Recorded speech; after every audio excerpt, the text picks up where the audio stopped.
یاریەکانی قۆناغی پلەی ئۆفی چامپیۆنزلیگ لە کۆتا شەویدایە و دوایین چوار یانەی گەیشتوو بە قۆناغی 16 ئاشکرادەکرێن. ڕۆژی چوارشەممە چوار یاری گرنگی قۆناغی پلەی ئۆف بەرێوەدەچن. یاری ئاگرین و لوتکە لە نێوان هەردوو یانەی ڕیاڵ مەدرید و مانچستەر سیتیدا دەبێت لە یاریگای سانتیاگۆ بێرنابێ.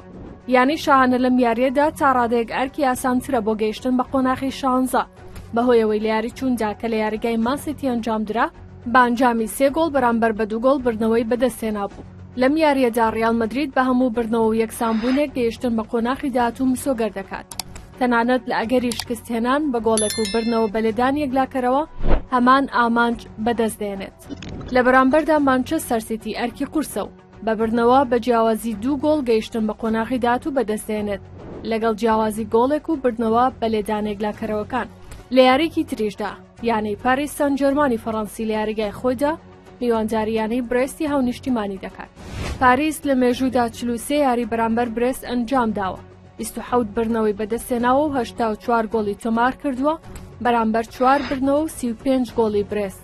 لە 12 یاریشدا یەکسان بوون. پاریس بە ڕێژەیەکی زۆر نزیک بۆتەوە لە گەیشتن بە قۆناغی 16 چامپیۆنزلیگ بەتایبەت دوایەوەی لە یاری چووندا کە لە دەرەوە یاریگای خۆی ئەنجامیدا بە 3 گۆڵی بێبەرامبەر لە برێستی بردووەتەوە. لە هەمان شەودا یانی بۆروسیا دۆرتموندی ئەڵمانی میوانداری سپۆرتینگ دەکا و بە ڕێژەیەکی زۆر نزیکە لە گەیشتن بە قۆناغی داهاتوو. یوڤانتۆسیش کە لە یاری چووندا بە 2 گۆڵ بەرامبەر بە گۆڵێک بردنەوەی بەدەستهێنا بوو دەبێتە میوانی ئاینتۆڤن و بە بردنەوە و یەکسان بوون ڕاستەوخۆ دەگاتە قۆناغی 16.